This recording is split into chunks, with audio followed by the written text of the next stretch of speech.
Hello friends, क्या होगा कुन का अगला कांड और क्या वो बचा पाएगा राजा की जान? चलिए देखते हैं be a crazy lover part 3। कहानी की शुरुआत में हमें एक स्टिक को बोर्ड में टकराते हुए दिखाया जाता है। टक टक टक और टीचर की आवाज़ आती है। तो बच्चों, एग्ज़ाम से पहले हम चलो तंगबूरी रॉयल फैमिली के बारे में एक और बार रिव्यू करते हैं, ठीक है? तो चलो बताओ, उस समय के आखिरी राजा कौन थे? तब सब बच्चे कहते हैं मैम, राजा पारिजात। फिर मैडम खुश होकर कहती वाह, बहुत ही बढ़िया। और फिर कुन हमें बताता है उन्हें 13 साल की उम्र में ही राजगद्दी सौंप दी गई थी।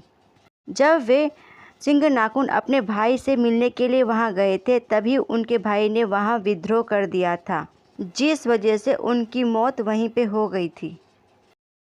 और अंत में ये सब पता चला कि माँ कौशल ही इन सब साजिशों के पीछे थी, जो कि इस राज परिवार के अंत का कारण बना।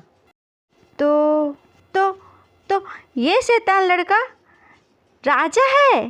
फिर कुन अपने मन में रोते हुए कहता है अरे यार, मैंने बस अभी यहाँ पे जैसे तैसे जीना शुरू ही किया था, पर अब इतनी जल्दी सब खत्म हो रहा है, मैं क्या करूं? और फिर वे डर से नीचे बैठ जाता है और माफ़ी मांगने लगता है मुझे माफ़ कर दो।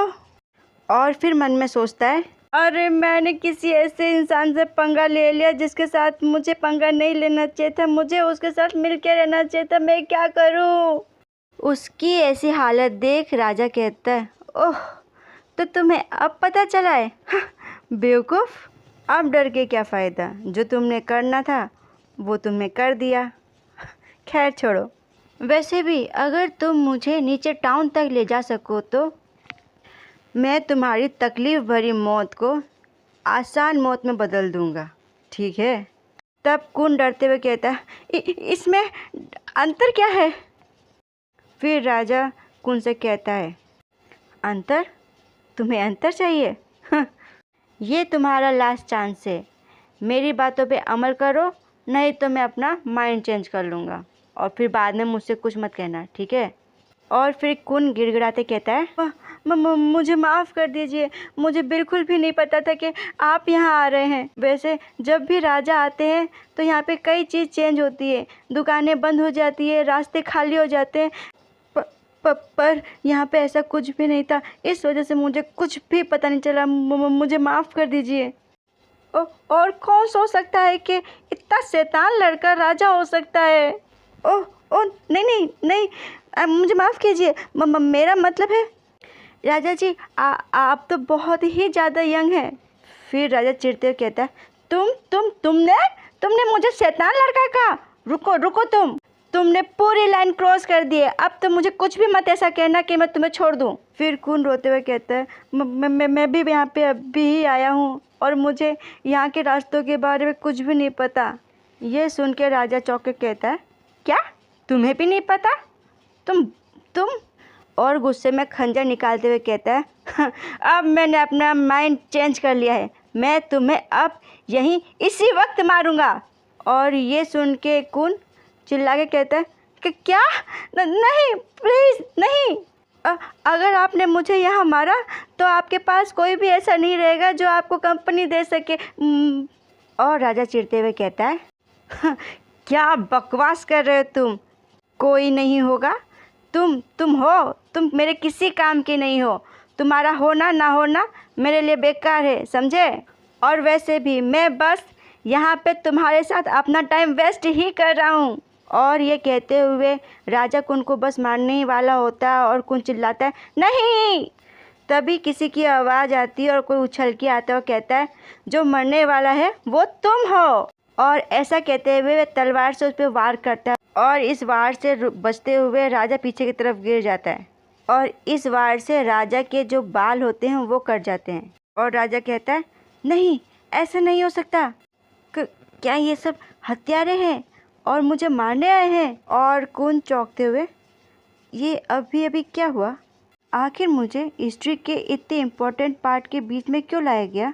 राजा अपने खंजर को जोर से पकड़ता है। फिर राजा हथियारों को देख के कहता है तुम लोगों की हिम्मत कैसे हुई यहाँ आने की और तुम लोगों को आखिर पता कैसे चला कि मैं यहाँ पर हूँ? और अब तुम ये सोचना भी मत कि मैं तुम्हें यहाँ से जिंदा जाने दूंगा। मुझे एक बात समझ में नहीं आ रही, आखिर ये पिद्दा अपने आप को समझता क्या है? और कुन मन में सोचता है आखिर यहाँ पे ये सब हो क्या रहा है, और ये हालात बहुत ही अजीब है। और जहाँ तक मुझे पता है हिस्ट्री में ये अपने भाई के द्वारा ही मारा गया था, ना कि इन लोगों के द्वारा। आखिर ये हो क्या रहा है? और मुझे नहीं लगता कि ये यहाँ पे ऐसी आसानी से मारा जाएगा। ये एकदम परफेक्ट टाइम है मेरे यहाँ से भागने के लिए। एक्चुअली ये खंजर नहीं तलवार है। फिर राजा अपना छुटकू सा तलवार दिखा के कहता है अगर तुम मुझे मारना चाहते हो तो पहले इस बेवकूफ़ इंसान को मारो, चलो जल्दी करो। तब कुन डरते हुए चिल्ला के कहता है हे आखिर तुम मेरे साथ ऐसा कैसे कर सकते हो? तब राजा उसे बड़े प्यार से कहता है मैंने तुम्हें देख लिया था भागने की कोशिश करते हुए, और तुम कह रहे थे कि तुम मेरे दोस्त हो। फिर राजा कुन को कहता है चलो जल्दी करो, मैंने तुम्हें चुना है। और कुन कहता है क्या? पर मुझे तो पता ही नहीं कि लड़ते कैसे हैं। जितनी ताकत तुम चिल्लाने में लगा रहे हो ना, उतना लड़ने में लगाओ, नहीं तो हम दोनों ही यहाँ पे मारे जाएंगे। चलो जल्दी करो। नहीं मैं नहीं कर सकता, और मेरे पास तो गन भी नहीं है, मैं कैसे करूँ? फिर कुन हत्यारे से कहता है सर प्लीज़ मुझे मत मारिए, मुझे मत मारिए। मैं बहुत कमज़ोर लड़का हूँ जिसे तो ठीक से लड़ना भी नहीं आता। मैं तो ये भी नहीं जानता कि लड़ते कैसे हैं। तब हत्यारा उसके सामने आगे बढ़ते हुए कहता है हाँ ये तो बहुत ही अच्छी बात है, ये तो मेरे लिए और भी आसान है अपना काम पूरा करने का। हाँ। और हत्यारा उसके ऊपर वार कर देता है। उससे बचते हुए कुन चिल्ला के कहता है अरे तुम तो सच में बहुत बुरे इंसान हो। और उससे दूर भागते हुए कहता है आखिर तुम मेरे पीछे क्यों पड़े हो, मेरा पीछा क्यों कर रहे हो? और भागते हुए कुन कहता है आउच, आखिर मैं किस चीज़ को यूज़ करके इससे लड़ाई करूं, मुझे कुछ समझ नहीं आ रहा।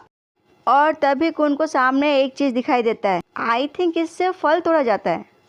और फिर कुन उसे हाथ बढ़ा के पकड़ लेता है और मन में कहता है ओह ये ग्रिप तो बहुत जाना पहचाना है, ओह इसका वजन तो लगभग उसी के समान है। चलो तो फिर लड़ते हैं।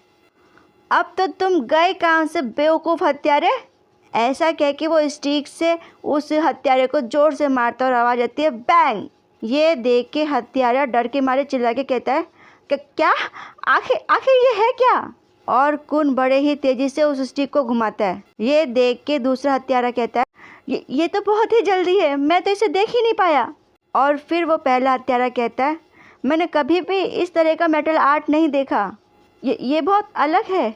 और वो चीज़ हवा में बहुत ही तेज़ी से घूम रही थी। कुन को ऐसा करते देख वो हत्यारे उससे पूछते आखिर तुम हो कौन?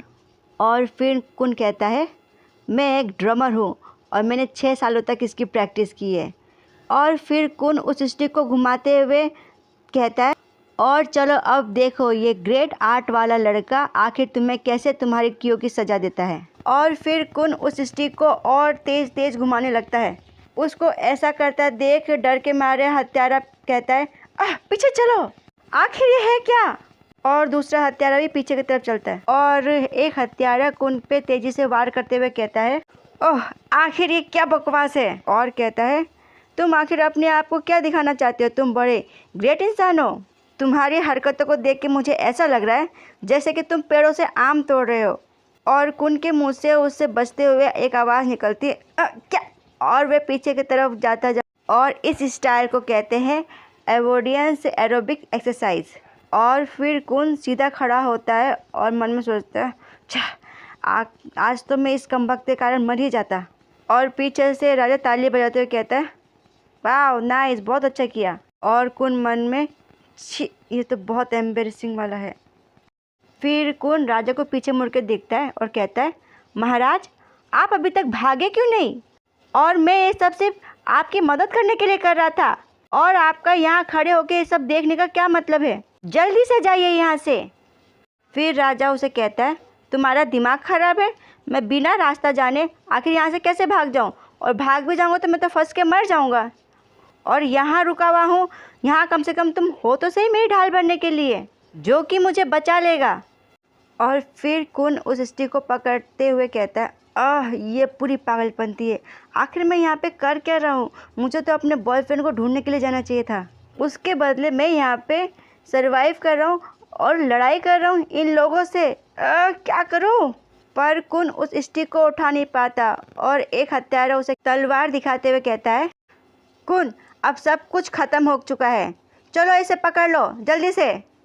और हमें झाड़ू से कोई सरसराहट की आवाज़ आती है और यहाँ पे राजा कुन को ब्लेम करते हुए कहता है, आखिर ये सब क्या है? वो तुम थे जो मुझे यहाँ तक लेकर आए और मुझे गुम कर दिया, और वो तुम होने चाहिए जो कि आज मरने वाला है इनके हाथों, मैं नहीं। और फिर कुन कहता है, एक मिनट के लिए रुको, मुझे इस बारे में तुमसे कोई बात नहीं करनी है। ये तुम लोगों की पर्सनल प्रॉब्लम है, ये मेरी नहीं है, और ये तुम अपने आप से सॉल्व करो, मुझे इसमें मत घसीटो। तब एक हत्यारा उन लोगों से कहता है, तुम लोगों को आपस में एक दूसरे को ब्लेम नहीं करना चाहिए, वो तुम दोनों ही हो जो सेफ़ नहीं हो यहाँ पे। तो चलो मैं तुमसे शुरू करता हूँ कुन, वो तुम थे जिसने मेरे चेहरे पे मुझे मैंगो पिकल पोल से मारा है, तो तैयार हो जाओ। फिर कुन अपने आप को बचाते हुए चिल्लाते हुए कहता है, रुको, तुम बस इतनी सी कारण की वजह से मुझे मारना चाहते हो? फिर अपने मन में कहता है, नहीं, मैं ऐसे नहीं मरना चाहता, मैं इतनी बुरी तरह से नहीं मरना चाहता, और कम से कम मुझे मेरी दुनिया में जाने का मौका तो दो। मैं क्या करूं, मैंने अपने पैसों को अभी तक इन्वेस्ट भी नहीं किया है क्लॉक खरीदने के लिए। और तभी हमें किसी के पैर दिखते हैं जो कि दौड़ते हुए आ रहा होता है उसके, और एकदम से तलवार चलने की आवाज़ आती है। उस तलवार से एक हत्यारे को चोट लगते हुए चिल्लाता है, आह! फिर हमें एक आवाज़ आती है जो कि राजा से कह रहा होता है, क्या तुम ठीक हो? हाँ? और कुन को कुछ समझ नहीं आता और कहता है, हे भगवान, भगवान का लाख लाख शुक्र है मैं बच गया। और मन में सोचता है, आखिर ये कौन है? क्या ये रॉयल गार्ड है? फिर कुन मन में खुश होकर कहता है, ओह माय गॉड, देखो ज़रा इसे, ये तो पीछे से ही कितना हैंडसम है, और look at this script tattoo, oh my God, मैं तो बहुत ही ज़्यादा इम्प्रेस्ड हो गया हूँ। वाह, इतना प्यारा इंसान, और उसने मेरी मदद भी की, ओह माय गॉड। और राजा घबराते उसे कहता है, ओह थैंक यू, अगर तुम नहीं होते तो मैं तो मर ही जाता। और फिर वो आदमी कहता है, पर तुम तो देखने से एकदम ठीक लग रहे हो। फिर राजा उससे कहता है, आखिर तुम्हें पता कैसे चला कि मैं यहाँ पे गुम हो गया हूँ भैया? और भैया सुनते ही कुन का दिमाग ठनका, और कुन मन में कहता है, भैया, इसका मतलब है ये इसका वो भाई जो इसे मारने वाला है। फिर राजा कुन को उंगली दिखा के कहता है, और तुम जाके देखो इन हत्यारों की हालत कैसी है, और आके मुझे सब बातों की जानकारी दो, समझे? और ये सुन के कुन कहता है, क्या मैं? फिर कुन हत्यारे के पास जाते हुए अपने मन में सोचता है, खैर छोड़ो, आखिरकार उसने हमारी मदद तो की। और ये हत्यारा, क्या ये सांस नहीं ले रहा? फिर राजा का भाई कुन के पीछे से कहता है, तुम्हें क्या लगता है ये बहुत बुरा हुआ ना? सारे हत्यारे मारे जा चुके हैं और सिर्फ जिंदा ही लोग गवाही देते हैं, मुर्दे नहीं। और यहीं पे ये स्टोरी होती समाप्त। प्लीज़ फ्रेंड्स, इसके ऑथर, क्रिएटर और मुझे सपोर्ट कीजिए, और लाइक एंड सब्सक्राइब करना ना भूलें। धन्यवाद। और एक स्टोरी का नाम है I am the most beautiful count.